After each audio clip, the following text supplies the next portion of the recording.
Assalamualaikum warahmatullahi wabarakatuh. Sampurasun. Girang pangajen anu kusim kuring di pika hormat.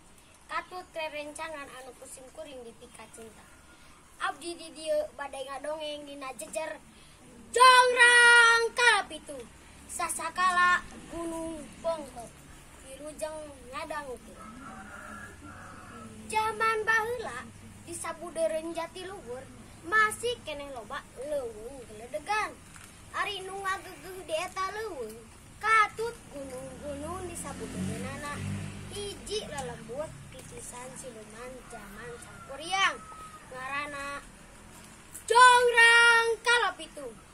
Awakna jangkung badag tanding gunung, kulitna hideung lesteng, bulu kumis jeung janggotna sagede-gede tambang ijuk, buukna kimbal kakara oyak lamun katebak angin baliung, estu pikagilaeun jeung pikasieun pisan.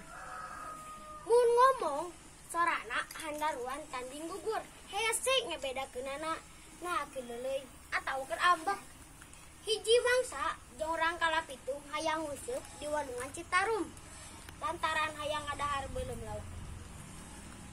Sanggeus ngaweleng sakedapan taya deui carana iwati kudu minta tulung ka urang lembur nu aya di sisi Walungan Citarum nyaeta lembur Cisarua. Barang nepi ka tungtung lembur tuluy hahaok ngageroan ka urang dieu. "Hei urang lembur, kadari heuy," sorana handaruan. Kadenge panggero jongrang kalapitu teu sirikna sakabeh pangisi lembur tamplok nyalaporkeun. Pikir saeun naon juragan ngumpulkeun abdi sadaya di dieu. Abdi sadaya sayogi upami juragan aya kapalai. Cek kokolot lembur. Ho, hade. Tapi ulah nyebut juragan euy. Da uing mayan sebut aa. Cek jongrang kalapitu kumasep bari muria-muria kumisna anu sagede catang kalapa. Barabat atuh manehna nyaritakeun ka hayangna hayang nguseup di Wadungan Citarum anu matak minta tulung ka urang lembur pangnyiankeun useup anu gede talina anu gede sakalian jeung eupana deui. Pamenta jongrang kalapitu diteudeunang ku urang lembur tuluy bae digawe babarengan nyieun useup raksasa. Sanggeus sawatara bulan useup teh kakara anggeus tuluy disangakeun ka jongrang kalapitu. Alus nuhun euy, alus pagawean teh kapake ku aa mah ari eupana aya. Cek jongrang kalapitu bari nyilikan useup jeung talina. Aya ieu hulu munding dicomot tuluy dilelepkeun kana useup. Lung bae dialungkeun ka Walungan Citarum lebah leuwih nu pangjerona. Jongrang kalapitu nguseup bari dilalajoanan ku sakabeh pangisi lembur. Tantuna majegang suku nu sabeulahna encak gunung, ari nu sabeulahna nampak kana tangkabungur anu kacida gedena.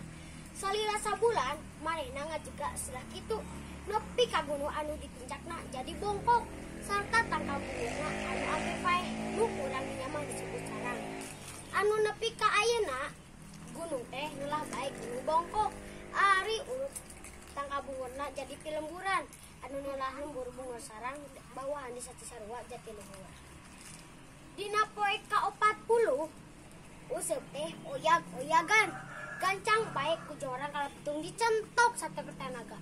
Kulantaran pasti nyentokna useup teh ngacrong jeung patuna. Katukangeunana dibetot hese.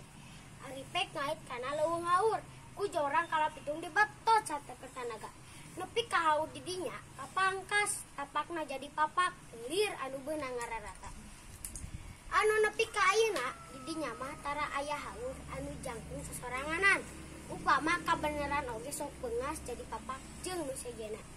Jongrang kalapitu penasaran lauk naon anu nyantok teh. Barang diilikan sing gorengan nu kelok jeler. Asup kana ceuli hulu munding anu geus jadi tangkorek. Kulantaran keuheuh eta jeler teh dibalangkeun nya ragrag ka lembur Cilele desa Cisarua Jatiluhur. Tah tempat ragragna eta jeler teh jadi empang nu urang dinyama disebut kubang. Kulantaran teu meunang lauk gede dilalila jongrang kalapitu teh lapar. Aduh lapar euy, aduh lapar.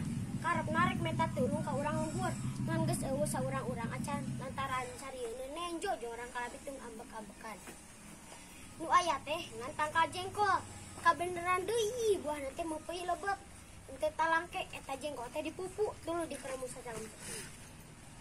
Nah, atuh barang rek ieu teh bet ngarasa nyeri.